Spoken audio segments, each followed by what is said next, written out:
Hello everyone, मैं हूं Anil Patidar. Magnet brains Hindi में आपका स्वागत है।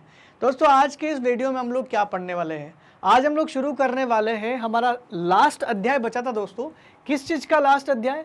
कक्षा 8वीं के सामाजिक विज्ञान के अंतर्गत हम लोगों ने शुरू किया था भूगोल, और हम पहुंच चुके हैं इसके आखिरी अध्याय की ओर, यानी मानव संसाधन।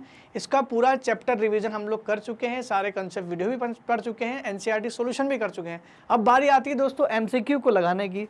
बहुविकल्पीय प्रश्न या वस्तुनिष्ठ प्रश्न कहे जाते हैं। अब देखते हैं इसमें से आप कितना अच्छा परफॉर्मेंस कर पाते हो। ये सारे के सारे ज़्यादातर क्वेश्चन जो है जुड़े हुए हैं आपके इस अध्याय से। कुछ क्वेश्चन फैक्ट भी है, कुछ फैक्चुअल क्वेश्चन भी है, जिसको हो सकता है कि जानकारी आपसे पूछ ली जाए। जैसे पहला क्वेश्चन बोल रहा है कि मानव संसाधन मंत्रालय का निर्माण कब हुआ था। ये मानव संसाधन मंत्रालय क्या है?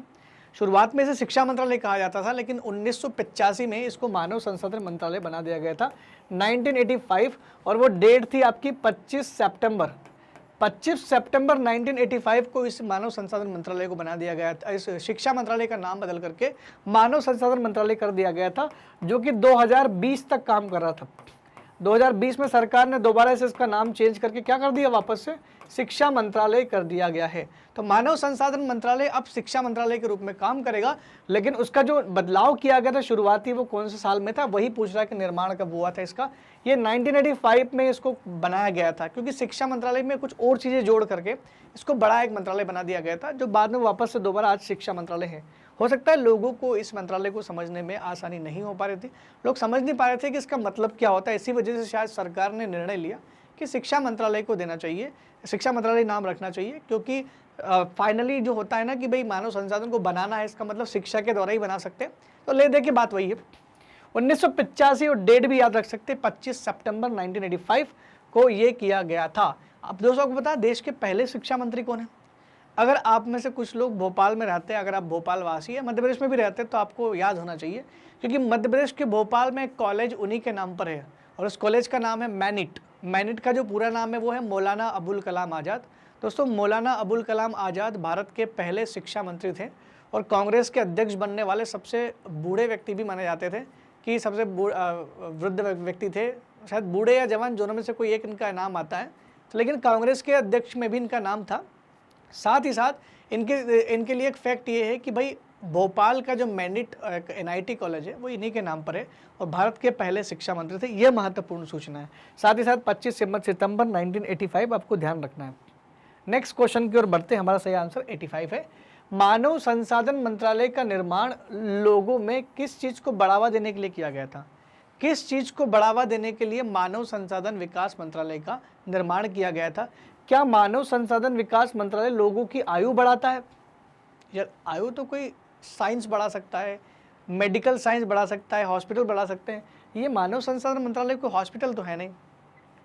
क्या है, लोगों की आवश्यकता की पूर्ति करता है? तो आवश्यकता की पूर्ति खाद्य एवं प्रसंस्करण विभाग करेगा, जो खाने पीने की पूर्ति करेगा। ये क्यों करेगा? आवश्यकता की पूर्ति मनुष्य स्वयं ही करता है, ये नहीं करेगा।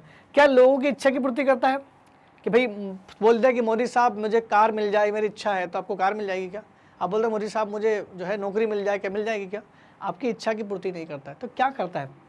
क्या आपके अंदर कौशल का निर्माण करता है? तो बिल्कुल, ये कौशल के निर्माण के लिए ही बनाया गया था। शिक्षा व्यवस्था को सुदृढ़ करने के लिए बनाया गया था। देश के सब लोग पढ़ेंगे और सब लोग बढ़ेंगे, इस बात को सुनिश्चित करने के लिए इस मंत्रालय का निर्माण किया गया था। तो आपका ऑप्शन नंबर 4 बिल्कुल सही है। कौशल बढ़ाने के लिए मानव संसाधन मंत्रालय का निर्माण किया गया था। देखते हैं राइट आंसर क्या है। कौशल ही हमारा राइट आंसर है दोस्तों। समझ में आ गया आपको? क्योंकि कौशल है तो आपके अंदर योग्यता है कुछ करने की, कौशल नहीं है तो आप कुछ नहीं कर पाओगे। बिना कौशल के आप मानव संसाधन नहीं बन सकते, और कौशल नहीं है तो हम आपके सर्वाइव करने, जीने पर भी बात आ सकती है। जियोगे कैसे? इसलिए हमेशा कुछ न कुछ कौशल आपके अंदर होना चाहिए। क्या अन्य संसाधनों की भांति मानव संसाधन विश्व में समान रूप से वितरित है? तो पहली बात तो है कि अन्य संसाधनों की भांति समान रूप से वितरित है, तो अन्य संसाधन तो वितरित है ही नहीं समान रूप से, तो फिर मानव संसाधन कैसे होंगे? मानव संसाधन अगर पूरे देश में हर एक देश की जनसंख्या बराबर कर दूं, या हर एक गांव, हर एक शहर की जनसंख्या बराबर होगी, तभी उसको बोल सकता ना कि मानव संसाधन का जो वितरण है वो समान है। अगर मैं आपसे कहूँ कि मुंबई की जनसंख्या 2.5 करोड़ है, दिल्ली की जनसंख्या 1.25 करोड़ है, या कलकत्ता की जनसंख्या भी लगभग 1.25 करोड़ के आसपास है, तो देखो ना अलग अलग है। या किसी गांव की जनसंख्या 2000 है, किसी की 500 है, किसी की 10,000 है, किसी की 5000 है, अलग अलग है। जनसंख्या का वितरण तो समान नहीं है। इसका मतलब ये ऑप्शन क्या है, क्या संख्या का वितरण समान है, वितरित है? तो क्या हाँ सही है ये? तो नहीं है, गलत है। तो क्या नहीं है? बिल्कुल सही नहीं है, यह आवश्यक नहीं, ये तो गलत, ये भी गलत। राइट आंसर क्या है कि संसाधनों का वितरण जो है वो समान नहीं है, बिल्कुल भी समान नहीं है। बहुत रेयर केस में होता है कि किसी 2 गांव या किसी 2 शहरों की जनसंख्या मिल जाए, वो बहुत रेयर केस में होता है, और ऐसा तो कभी होता ही नहीं है। और कभी मिल जाए तो वापस कुछ साल के बाद दोबारा से आगे पीछे हो सकती है। नेक्स्ट क्वेश्चन है, विश्व की जनसंख्या 90% से अधिक भाग भूपृष्ठ के लगभग कितने प्रतिशत भाग पर निवास करते हैं? विश्व की जनसंख्या का 90% भाग कितने भूपृष्ठ पर निवास करते हैं? ये हमने 2 बार पढ़ चुके हैं, पहले 2 चैप्टर में पढ़ा हमने। इसका आंसर आएगा आपका 30%। भूमि में हमने पढ़ा था, भूमि, मृदा, बल, जल, प्राकृतिक संसाधन और वन्य जीवन जो हमने पढ़ा था ना, हमारा चैप्टर याद करो उस चैप्टर को। चैप्टर नंबर 3 आपने पढ़ा, चैप्टर नंबर 2 हमने पढ़ा था, उसमें ही तो बताया गया है। उस चैप्टर नंबर 2 में आपको मिलेगा भूमि के बारे में। मैंने बताया था कि 30% जमीन जो है भूपृष्ठ की, उस पर 90% लोग निवास करते हैं। बाकी जो बचे हुए वो 70% जमीन पे हैं, 10% केवल। नेक्स्ट है, विषुवत वृत्त की किस दिशा में जनसंख्या अधिक रहती है? विषुवत वृत्त क्या होता है? ये तो हो गया आपका पूरा ग्लोब, है ना। इस ग्लोब में इसको बराबर 2 भाग में बांटूंगा मैं, तो 0 डिग्री आगे बिल्कुल बीच में ये होगी आपकी विषुवत वृत्त। ये विषुवत रेखा है। अब आप लोग सोच रहे होंगे कि इसको विषुवत वृत्त क्यों बुलाया, तो रेखा है, इसको तो हम लोग रेखा बोलते हैं। लेकिन दोस्तों एक फुटबॉल लीजिए, अगर आपके पास में फुटबॉल है तो उस फुटबॉल में बिल्कुल बीच में से आपके पेंसिल मार्कर जो भी आपके पास में पेन है, वो उससे एक रेखा खींचिए, विषुवत रेखा। तो गोल चीज के आसपास अगर आप रेखा खींचोगे तो वो अपने आप क्या बन जाएगा? सर्कल बन जाता है। गोल चीज पर खींची गई, यानी एक गोल चीज पर खींची गई हर एक रेखा क्या कहलाती है? वृत्त कहलाती है, इसलिए इसको बोलते हैं विषुवत वृत्त। अब देखो क्वेश्चन क्या पूछ रहा है। क्वेश्चन ये पूछ रहा है कि विषुवत वृत्त की किस दिशा में जनसंख्या अधिक रहती है? दोस्तों जनसंख्या अधिक कहाँ रहती है? ये आपका हो गया, ये आपका उत्तरी अमेरिका हो गया, ऐसा कुछ। उत्तरी अमेरिका यहाँ पर है, दक्षिण अमेरिका यहाँ पर है, ऐसा कुछ। यूरोप आपका यहाँ पर है, उसके अलावा आपका अफ्रीका यहाँ पर है, आपका एशिया यहाँ पर फैला हुआ है, पूरा एशिया फैला हुआ है। ऑस्ट्रेलिया बचा हुआ है नीचे यहाँ पर। तो आप खुद देख सकते हैं ये पूरे विश्व का मानचित्र सटीक तो नहीं है, लेकिन कुछ हद तक हम समझ सकते हैं कि अलग अलग आप सारे महाद्वीप आप देख पा रहे हो। अंटार्कटिका यहाँ पर है, हालांकि यहाँ पर कोई जनसंख्या है ही नहीं। तो आप बोल सकते हो कि जनसंख्या जो है कहाँ अधिक होगी? तो आपका राइट आंसर आप बोलोगे सर नीचे तो बहुत कम दिख रहा है, ऊपर ही ज़्यादा देश है तो यहीं पर होंगी, और एशिया और एशिया ही सबसे बड़ा है तो वहीं पर होनी चाहिए। डेफिनेटली आंसर क्या होगा आपका? उत्तर होगा आपका उत्तर में। तो उत्तर ही उत्तर है। सही आंसर क्या है हमारा? उत्तर। विषुवत रेखा के उत्तर में जनसंख्या ज़्यादा है। सही आंसर तो ये था। बहुत लॉजिकल क्वेश्चन था, सिंपल सा। विश्व की 3/4 लोग किन महाद्वीप पर रहते हैं? विश्व की ज़्यादातर जनसंख्या किन 2 महाद्वीपों पर? दोस्तों 2 महाद्वीप कौन से? क्या अमेरिका है, क्या अफ्रीका है, क्या एशिया है? एशिया में तो सबसे ज़्यादा जनसंख्या है, लेकिन वो 2 महाद्वीप पूछ रहा है, किन महाद्वीपों पर है? तो एक तो नहीं पूछ रहा वो, किन महाद्वीपों पर। तो हमने जो ऑप्शन पढ़े थे वो दोनों हैं, क्योंकि हमने एनसीईआरटी में भी इसको पढ़ा है। एशिया और अफ्रीका में 3/4 जनसंख्या पाई जाती है। तो हमारा आंसर क्या होगा? क और ख हमारा राइट आंसर है। तो घ इज द राइट आंसर, क्योंकि अफ्रीका और एशिया दोनों आते हैं। आप समझ गए होंगे उत्तर सही क्यों है, क्योंकि हम लोग इसको पढ़ चुके हैं। नेक्स्ट क्वेश्चन है दोस्तों हमारा, अगले क्वेश्चन की ओर बढ़ते हैं। भारत में जनसंख्या घनत्व कितना है? ये तो फैक्चुअल जानकारी, आपको अगर पता है, ये रटा हुआ है तो कोई दिक्कत नहीं। दुनिया में कितना है, भारत में कितना, हमने पढ़ा था। प्रीवियस क्लास को अच्छे से रिवाइंड कीजिए तो शायद आपको याद आएगा कि हमने कितना पढ़ा था। भारत की जनसंख्या घनत्व है दोस्तों 382, 2011 की जनगणना के हिसाब से बता रहा हूँ। 382 जनसंख्या घनत्व। जनसंख्या घनत्व होता क्या है? किसी इकाई क्षेत्रफल पर रहने वाले लोगों की संख्या जनसंख्या घनत्व कहलाती है। यही तो हमने पढ़ा था। तो 382 इसका सही आंसर है। नेक्स्ट क्वेश्चन की ओर बढ़ते हैं दोस्तों। भारत की जनसंख्या घनत्व आपका 382 राइट आ गया है। नेक्स्ट क्वेश्चन नंबर 8, जनसंख्या घनत्व किसे कहते हैं? अभी मैंने बताया, अगर आपके जहन में है तो आप कर सकते हो। किसी भूपृष्ठ के प्रति इकाई क्षेत्रफल पर रहने वाले लोगों की संख्या क्या कहलाती है? जनसंख्या घनत्व कहलाती है। पढ़ते हैं हमारे ऑप्शन के इस कौन सा ऑप्शन इस पर सटीक बैठता है। ऑप्शन नंबर ए बोलता है यानी क बोलता है पृथ्वी के पृष्ठ के 1 इकाई क्षेत्रफल में रहने वाले लोगों की संख्या को जनसंख्या घनत्व कहते हैं। बिल्कुल सही है दोस्तों, ये राइट आंसर इसी का ये, क्योंकि यही तो डेफिनेशन है, किसी पृष्ठ के 1 इकाई क्षेत्रफल पर रहने वाले लोगों की संख्या को जनसंख्या घनत्व कहते हैं। ये सही है, लेकिन फिर भी इसका मतलब ये नहीं कि तुरंत क लगा के निकल जाओ, चारों ऑप्शन पढ़ने पड़ेंगे तभी तो बात बनेगी। छोटे से क्षेत्र में लोगों को जनसंख्या घनत्व कहते हैं, सटीक नहीं है। दूसरा, क और ख दोनों ये भी सही नहीं है, इनमें से कोई नहीं, ये तो हो ही नहीं सकता, क्योंकि पहला वाला हमको सही लगा था। राइट आंसर इज ए, जो हमने सटीक लगाया था। क्वेश्चन नंबर 9 की ओर बढ़ते हैं। प्रश्न क्रमांक 9 बोलता है संपूर्ण विश्व का जनसंख्या घनत्व कितना है। अभी तो हमने हमारा देश का जान लिया 382, क्या संपूर्ण विश्व का हमसे ज्यादा है? तो हो ही नहीं सकता, क्योंकि ऑप्शन ही नहीं है। सोचो कितना हो सकता है, क्या 51 है पूरी दुनिया के? 51 मतलब 1 इकाई क्षेत्रफल पर रहने वाले, प्रति वर्ग किलोमीटर पर रहने वाले लोगों की संख्या 51 है, हो सकता है। क्या 35 है? ये भी हो सकता है। क्या 55 है? बिल्कुल ये भी हो सकता है। क्या 65 है? ये भी हो सकता है। अब सारे हो सकते हैं, इसका मतलब देखो सारे इसलिए बोल रहा हूं मैं क्योंकि इनमें से कोई तो एक है, इसलिए तो आपको याद रखना पड़ेगा कि सही आंसर क्या है, वो तो रटना पड़ेगा। सीधा अगर याद है तो आपका टिक जाएगा सीधा 51 पर, क्योंकि 51 ही दुनिया का एक औसत है, जो कि मैंने क्लास के दौरान पढ़ाया था। अगर आपके दिमाग में ये उत्तर है तो आप बिल्कुल सही जा रहे हैं। क्वेश्चन नंबर 10, जनसंख्या का सबसे अधिक घनत्व कहाँ है? जनसंख्या का सबसे अधिक घनत्व कहाँ है? किसी देश का नाम नहीं पूछ रहा दोस्तों, ये नाम पूछना चाह रहा है कि कौन से एरिया में है। क्या पूर्वी एशिया में है? क्या पश्चिमी एशिया में है? क्या दक्षिणी मध्य एशिया में है? या उत्तरी एशिया में?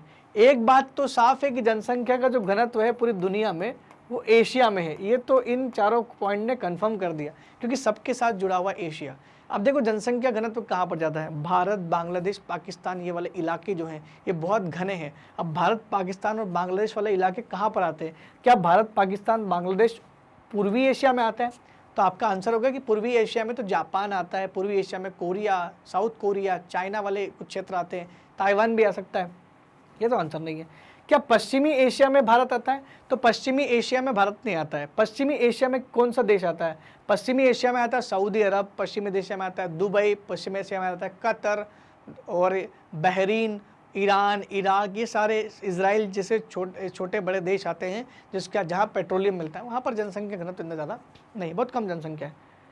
क्या दक्षिण मध्य एशिया में आते हैं? दक्षिण मध्य एशिया क्या होता है? दक्षिण और मध्य, साउथ में जाओ और बीच में आ जाओ। दक्षिण मध्य एशिया में आते हैं भारत, पाकिस्तान, नेपाल, भूटान, बांग्लादेश, ये सारे देश दक्षिण पश्चिम एशिया में आने चाहिए। दक्षिण पश्चिम एशिया में भारत देश आता है, इसका मतलब सबसे ज़्यादा जनघनत्व, जनसंख्या घनत्व वो कहाँ मिलेगा? दक्षिण पश्चिम एशिया में मिलना चाहिए। उत्तरी एशिया में तो रशिया आता है, रशिया में बहुत कम जनसंख्या है। इसका मतलब है कि जनसंख्या घनत्व जो मिलेगा आपको वो मिलना चाहिए ऑप्शन नंबर ग, दक्षिणी मध्य एशिया में, यानी भारत, पाकिस्तान, बांग्लादेश और इसके आसपास वाले जो देश है ये सारे दक्षिण मध्य एशिया कहलाते हैं। राइट आंसर आपका ग हो गया। नेक्स्ट है जनसंख्या को प्रभावित करने वाले कारक कौन से हैं? जनसंख्या को प्रभावित करने वाले मतलब जनसंख्या कहाँ पर ज़्यादा होगी और कहाँ पर कम होगी, उसके कारकों की चर्चा करनी है। क्या जनसंख्या को प्रभावित करने वाले कारक में ये भौतिक कारक दिए हैं?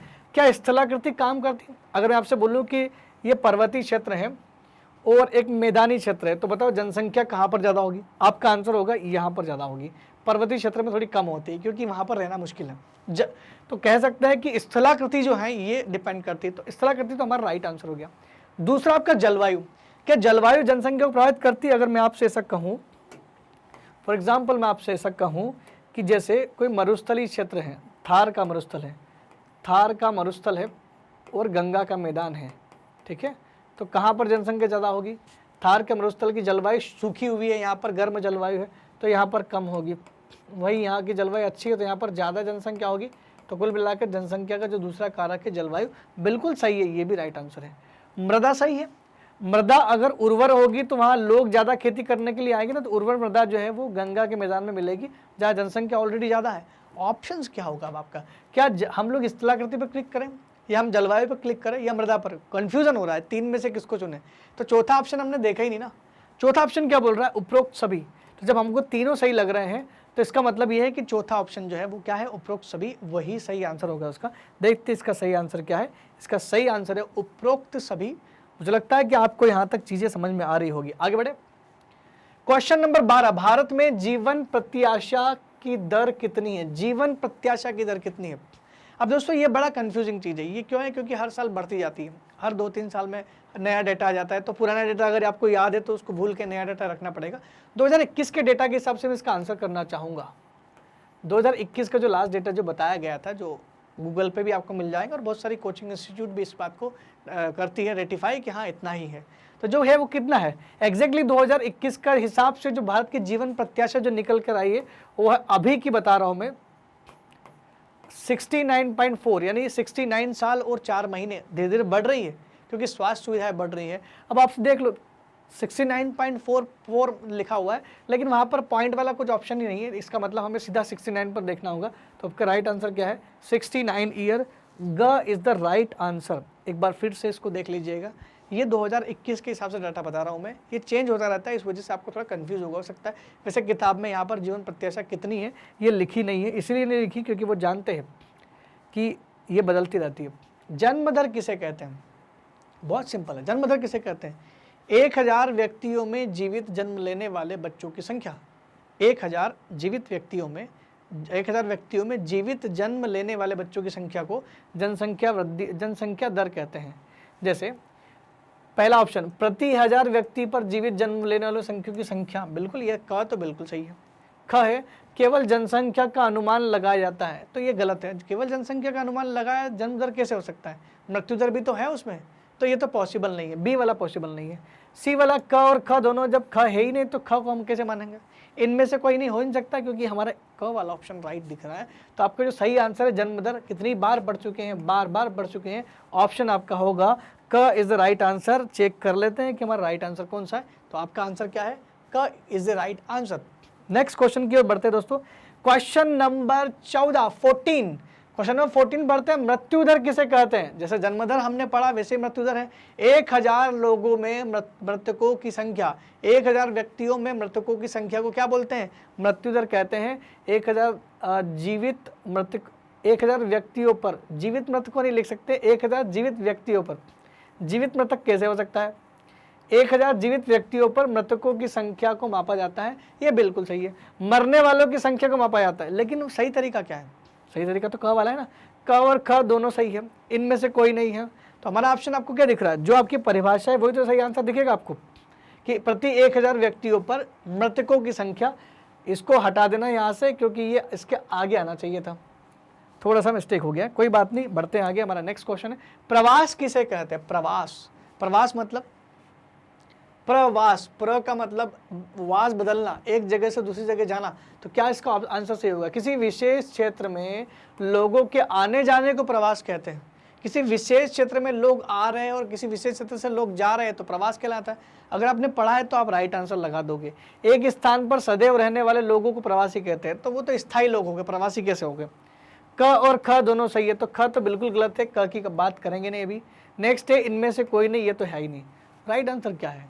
क इज द राइट आंसर, क्योंकि प्रवास का मतलब होता है किसी विशेष क्षेत्र से लोगों के आने और जाने को हम लोग क्या बोलते हैं? प्रवास। अगर व्यक्ति अपना देश छोड़ रहा है तो उसको बोलते हैं उत्प्रवासी। अगर कोई व्यक्ति किसी नए देश पे जा रहा है तो उसको बोलते हैं अप्रवासी। ये हमने पढ़ा था प्रवास के प्रकार के बारे में। अगर आप जागे हुए हैं, सो नहीं रहे हैं, तो आपको जरूर इसका आंसर पता होगा क्योंकि आपने क्लासेस देखी हैं। तो क्वेश्चन नंबर 15 हमने पढ़ा क्या?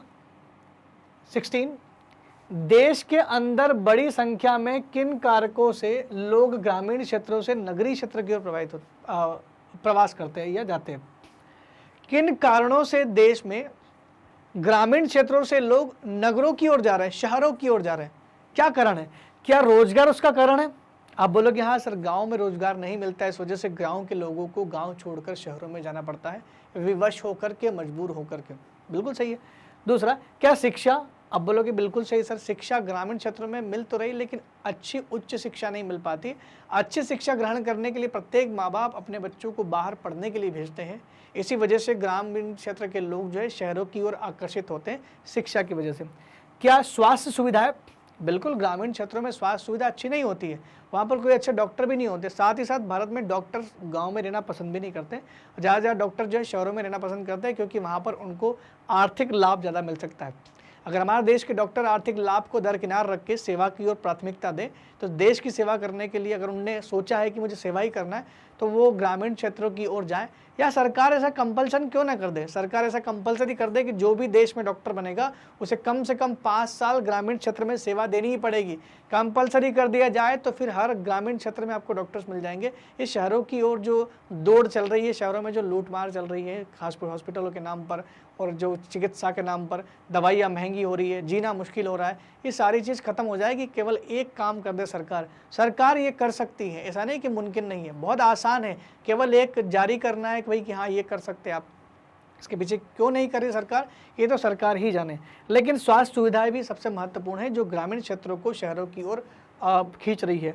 तो इसका राइट आंसर क्या होगा? उपरोक्त सभी, सारी की सारी चीज़ें तो सही हैं, फिर उपरोक्त सभी को हम लोग क्यों ना आंसर सही समझे। क्वेश्चन नंबर 17 पर आते हैं। देश में आने वाले लोगों को क्या कहते हैं? देश में आने वाले लोगों को आप बोलोगे सर उनको तो विदेशी बोलते हैं। मैं ये बोल रहा हूँ कि कोई व्यक्ति अपना देश छोड़ के अपने देश में आ रहा है बसने के लिए, तो उसको क्या बोलेंगे? क्या उसको उत्प्रवासी बोलेंगे? क्या उसको अप्रवासी बोलेंगे? क्या उसको देसी बोलेंगे? क्या उसको निवासी बोलेंगे? तो निवासी निवासी हो गया, देसी देसी आदमी हो गया। तो 2 ऑप्शन सही होने चाहिए हमारे, क और ख में आपको कंफ्यूजन रहेगा। अप्रवासी और उत्प्रवासी को अगर दिमाग में आपने कहीं सही कर लिया तो आपका ऑप्शन सही हो जाएगा। मैं बोल रहा हूँ कि अगर आप नए देश में जाते हो तो उस देश के लिए आप अप्रवासी हो गए, अगर आप अपने देश को छोड़ते हो तो आप उत्प्रवासी हो गए। तो यहाँ बोल रहा है नए देश में आने वाले लोगों को, तो राइट आंसर क्या होगा? राइट आंसर होगा आपका अप्रवासी, जो नए देश में जाते हैं। राइट आंसर क्या हो गया? अप्रवासी। नेक्स्ट क्वेश्चन है हमारा क्वेश्चन नंबर 18। क्वेश्चन नंबर 18 क्या बोल रहा है? वे लोग जो देश छोड़कर चले जाते हैं। अभी क्या बोला कि वे लोग जो देश में आते हैं वो तो अप्रवासी हो गए। वे लोग जो देश छोड़ कर जाते हैं क्या कहलाते हैं? क्या वे उत्प्रवासी कहलाते हैं? क्या वे अप्रवासी कहलाते हैं? क्या वे विदेशी कहलाते हैं या वो निवासी कहलाते हैं? तो इसका सही आंसर आपके दिमाग में चल रहा होगा कि हम लोग उन लोगों को क्या बोलते हैं जो लोग देश छोड़कर चले जाते हैं। जो हमारा देश या किसी भी देश को छोड़ देते हैं, तो जिस देश को छोड़ते हैं उन देश के लिए वो लोग हो गए उत्प्रवासी। इसलिए इसका सही आंसर होगा क वाला राइट आंसर, उत्प्रवासी is the right answer. Question number 19 की ओर बढ़ते हैं दोस्तों। 19, क्वेश्चन नंबर 19 क्या बोलता है? किन स्तरों पर लोग एक दूसरे से भिन्न होते हैं?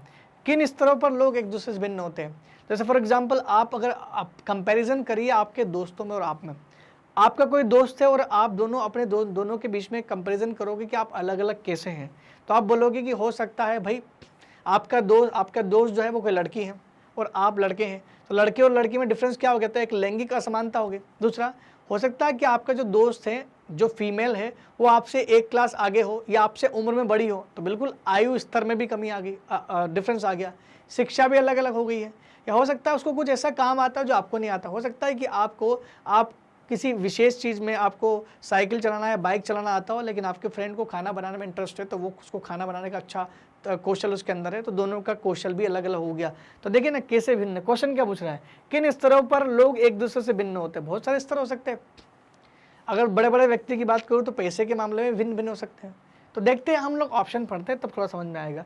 आयु और लिंग के आधार पर भिन्न हो सकते हैं, जो मैंने आपको बताया बिल्कुल हो सकते हैं। अगर 2 लोगों की आयु अलग अलग है तो वो अलग अलग लोग हो गए ना, लिंग अलग अलग तो अलग अलग हो गए। साक्षरता के स्तर पर बिल्कुल, कोई पढ़ा लिखा ज़्यादा है कोई पढ़ा लिखा कम है, उसके स्तर पर भी भिन्न हो सकते हैं।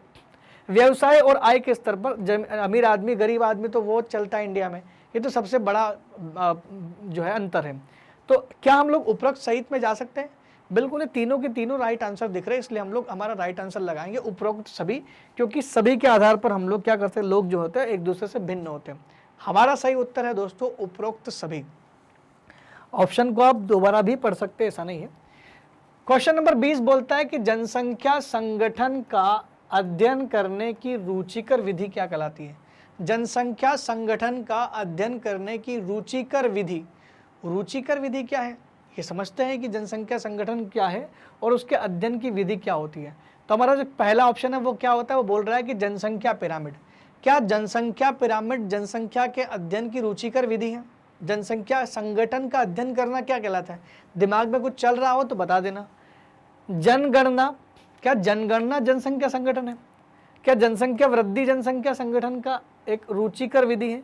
या कोई भी नहीं है। दोस्तों हमने बताया था कि जनसंख्या संगठन को जानने का एक तरीका है जब वह आलेख विधि, जिसको हम लोग बोलते हैं दोस्तों पिरामिड, जनसंख्या का पिरामिड बोलते हैं। तो जनसंख्या पिरामिड उसका सही आंसर आएगा। जनसंख्या जनगणना जो है उसी का भाग है, लेकिन विधि वो नहीं है, विधि तो पिरामिड है। तो जनसंख्या पिरामिड जो है वो क्या होगा, वो आपका सही ऑप्शन होना चाहिए। तो हमारा सही ऑप्शन क्या है दोस्तों, जनसंख्या पिरामिड ही हमारा सही उत्तर है। क्वेश्चन नंबर 20 का जो सही उत्तर है वो क्या है, वो है जनसंख्या पिरामिड। क्वेश्चन नंबर 21 की ओर बढ़ते हैं। क्वेश्चन नंबर 21 क्या बोलता है, अपनी आवश्यकताओं के अनुसार अनुरूप प्रकार के लोग संसाधनों का विकास करते हैं।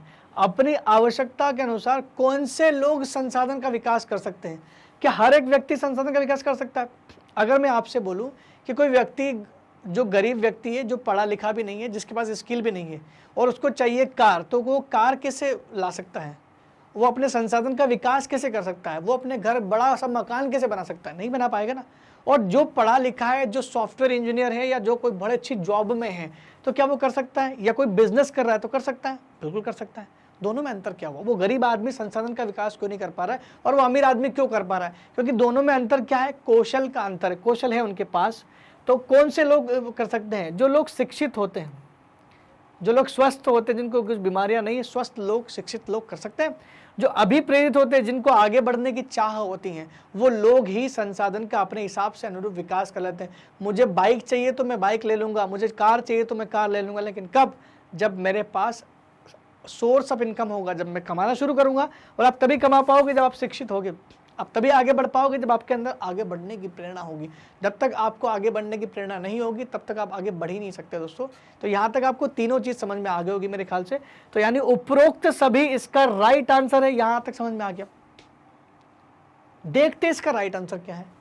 इसका राइट आंसर है उपरोक्त सभी, जो हम लोग पढ़ रहे थे। बिल्कुल सही जा रहे थे हम लोग, बिल्कुल सही जा रहे हैं। नेक्स्ट क्वेश्चन है हमारा क्वेश्चन नंबर 22। निम्न में से घने बसे क्षेत्र कौन से होते हैं? निम्न में से कौन से क्षेत्र घने बसे हैं?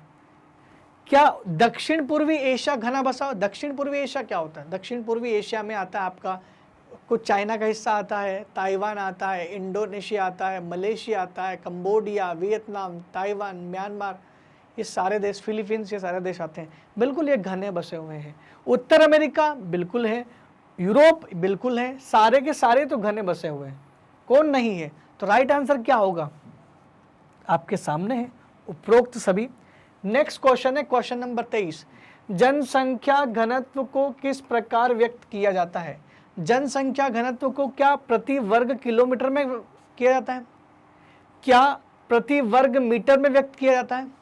या तीसरा ऑप्शन क्या प्रति वर्ग सेंटीमीटर में किया जाता है? या आपका चौथा ऑप्शन प्रति वर्ग लीटर में? तो अब जनसंख्या को प्रति वर्ग लीटर में तो नहीं कर सकते, तो ये ऑप्शन तो मैं गलत करने वाला हूँ। प्रति वर्ग सेंटीमीटर में, 1 सेंटीमीटर में एक आदमी भी नहीं आएगा, फिर कैसे हम लोग डिनोट कर पाएंगे कि 1 सेंटीमीटर में कितने लोग हैं? ये तो बहुत छोटा हो गया। 1 मीटर में भी बहुत कम लोग आएंगे दोस्तों। 1 मीटर में कैसे पता कर पाओगे कितने लोग आ रहे हैं? ये भी आपका ऑप्शन जो है वो गलत होने वाला है।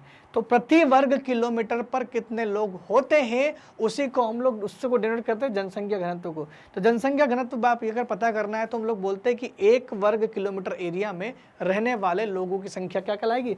जनसंख्या घनत्व कहलाएगी। तो आपका राइट आंसर क्या है? प्रति वर्ग किलोमीटर। दोस्तों बढ़ते हैं हमारे अगले प्रश्न की ओर। ठीक है, नेक्स्ट क्वेश्चन है आपका क्वेश्चन नंबर 24। निम्न में से अधिक घने क्षेत्र कौन से हैं? घने, ये 4 ऑप्शन पढ़िए। एंडीज पर्वत, ये एंडीज पर्वत कहाँ है? एंडीज पर्वत है दक्षिण अमेरिका में। पहले तो इनकी लोकेशन देख लेते हैं ना।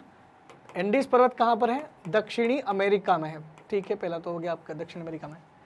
ख वाला आल्पस पर्वत कहाँ है? ये यूरोप में है दोस्तों। आल्पस पर्वत कहाँ है? यूरोप में है। गंगा के मैदान कहाँ पे? बिल्कुल ओबियसली बात है, भारत में है।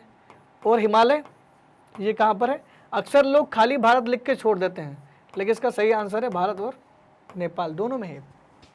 अब देखना क्या है क्वेश्चन क्या पूछ रहा है। निम्नलिखित में से अधिक घने कौन से हैं? क्या एंडीज पर्वत बहुत घना बसा हुआ है? पर्वतीय भाग तो वैसे ही घने बसे नहीं होते, पॉसिबल नहीं है। और वैसे भी दक्षिण अमेरिका में जनसंख्या तो ज़्यादा नहीं। भारत की बात पूछते तो हम लोग फिर भी थोड़ा विचार करते हैं। आल्पस पर्वत इतना घना बसा हुआ है, यहाँ की जनसंख्या तो हो सकती है, लेकिन पर्वतीय क्षेत्र है ना दोस्तों, इसलिए मुझे लगता नहीं है कि पर्वतीय क्षेत्र में ज़्यादा हो सकता है। गंगा यमुना का मैदान मैदानी भाग के तो हम लोग आंख मूंद के बोल सकते हैं कि मैदानी भाग में तो बहुत जनसंख्या होगी। अगर मैं आपसे ऐसा कह दूं कि गंगा जमुना का मैदान जो है, गंगा का जो मैदान है ये उत्तर प्रदेश में है, और भारत में सबसे ज़्यादा जनसंख्या कहाँ पर है? उत्तर प्रदेश में है। इसका मतलब सबसे ज़्यादा घनी जनसंख्या कहाँ होगी? गंगा के मैदान में होनी चाहिए। हिमालय पर भी कम जनसंख्या है, तो क, ख और घ यानी पहला, दूसरा और चौथा ऑप्शन तो बिल्कुल गलत हो सकता है, क्योंकि यहाँ पर जनसंख्या घनी नहीं जबकि विरल जनसंख्या है। तो घनी जनसंख्या कहाँ पर होगी? गंगा के मैदानी भागों में सबसे ज़्यादा घनी जनसंख्या होनी चाहिए इन चारों ऑप्शन में। तो आपका राइट आंसर क्या होगा? गंगा के मैदानी क्षेत्र ही आपका सही उत्तर कहलाएगा दोस्तों। तो क्वेश्चन नंबर 24 आपका हो गया। क्वेश्चन नंबर 25 की बात करते हैं। 1970 के प्रारंभ में विश्व की जनसंख्या कितनी पहुंच गई थी? 1970 के प्रारंभ में हमने पढ़ा था कि 1804 में कितनी थी, हमने पढ़ा था 1959 में कितनी थी, हमने तीन चीज़ें तो बिल्कुल पढ़ी थी क्लास के दौरान। 1999 में कितनी थी, लेकिन ये पूछ रहा 70 के प्रारंभ में। अब यहाँ तो आपको एक एजम्पशन लगाना पड़ेगा। 70 किसके आसपास दिख रहा है अभी? अब आप बोलोगे सर ये 60 के आसपास दिख रहा है, बाकी दूर दूर है। 60 के आसपास जो जनसंख्या थी वही हम 70 मान लेते। 70 का दशक शुरू कहाँ से होता है? 60 से शुरू होता है। 1960-61 से दशक वहीं से शुरू होता है। इसलिए 70 के प्रारंभ में जब बोलते हैं ना कि 1980 के प्रारंभ में, तो 1971, 72, 73 यही शुरू होता है। तो 1960 ही वो सही आंसर पूछना चाह रहा है। यहाँ तो थे हम लोग 1 अरब, यहाँ हम हो गए कितने? 3 अरब, और यहाँ हम हो गए कितने? 6 अरब। ये 3 आंकड़े पड़े थे ना। तो क्या पूछ रहा है, किसके बारे में पूछा? 70 के दशक में। ये 70 का दशक हो गया आपका। इसका राइट आंसर क्या है? 3 अरब इज द राइट आंसर का आपका सही उत्तर है। यानी क्वेश्चन नंबर 25 का सही उत्तर क्या है? 3 अरब जनसंख्या थी। नेक्स्ट, जनसंख्या परिवर्तन के प्राकृतिक कारण क्या है? जनसंख्या परिवर्तन प्राकृतिक रूप से कैसे हो रही? अगर मान लो प्रवास छोड़ दो, प्रवास प्राकृतिक नहीं है, तो लोग जा रहे आ रहे हैं, प्रकृति नहीं है। लेकिन प्राकृतिक चीजें क्या? जन्म लेना और मृत्यु होना प्राकृतिक चीज है। आपको पता है किसी व्यक्ति को कोई व्यक्ति मौत से नहीं बच सकता, और जिसको जन्म लेना है वो लेगा। तो प्राकृतिक चीजें दोनों, जन्म दर और मृत्यु दर दोनों की दोनों प्राकृतिक है। क्या संस्कृति भी जनसंख्या को प्रभावित करती है? संस्कृति जनसंख्या परिवर्तन में काम कर सकती है कि सांस्कृतिक कारक है, लेकिन प्राकृतिक नहीं है। ये तो कृत्रिम है, हमने बनाई है। तो दो चीज जो प्राकृतिक है वो कौन सी है? क और ख दोनों है। राइट आंसर क्या होगा आपका? घ इज द राइट आंसर। तो आपका जो घ है वो राइट आंसर। इसका मतलब जनसंख्या दर और मृत्यु दर दोनों की दोनों प्राकृतिक चीजें हैं। क्वेश्चन नंबर 27, मृत्यु दर से जन्म दर का अधिक होना क्या तय करता है? मान लो एक तराजू है, हम लोगों ने एक कल इस तरह की कुछ चीज पढ़ी थी।